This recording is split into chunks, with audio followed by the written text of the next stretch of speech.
বিসমিল্লাহির রহমানির রহিম।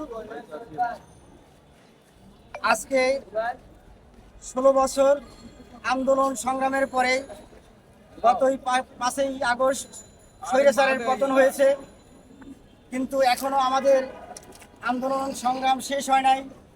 এখনো যারা নৈরাজ্য সৃষ্টি করছে, সন্ত্রাস সৃষ্টি করছে, তাদের বিরুদ্ধে আমাদের আন্দোলন সংগ্রাম চালিয়ে যেতে হবে। কারণ জাতীয়তাবাদী দল বিএনপি একটি ঐতিহ্যবাহী দল, তারা জনগণের দল, তারা রাজনীতি করে জনগণের জন্য। সুতরাং জনগণের কোনো কষ্ট হবে, জনগণের দুর্ভোগ হবে, এই ধরনের রাজনীতি বিএনপি করে না। সুতরাং নৈরাজ্যকারীদেরকে হুঁশিয়ার করে দিচ্ছি, সাবধান হয়ে যান। কোনো চাঁদাবাজ, কোনো সন্ত্রাসী কার্যকলাপ এগুলো চলবে না, বাংলার মাটিতে এগুলো হতে দেবে না। শেখ হাসিনা যেই সমস্ত সন্ত্রাস এবং দুর্নীতি বাংলাদেশে রেখে গেছে, তাদের মূল উৎপাদন করতে হবে।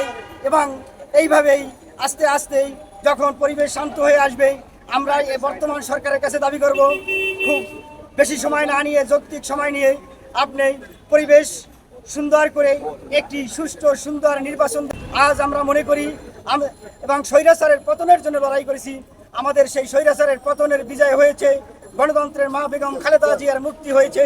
আমরা দুইটায় এখন বিজয়ী হয়েছি।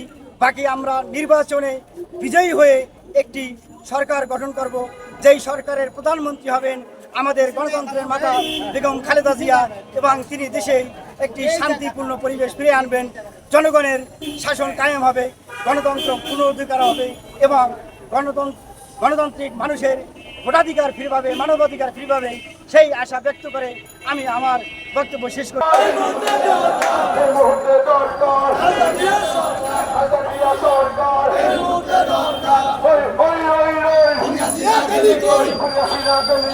Hoy, hoy, hoy, hoy, hoy, hoy, hoy, hoy,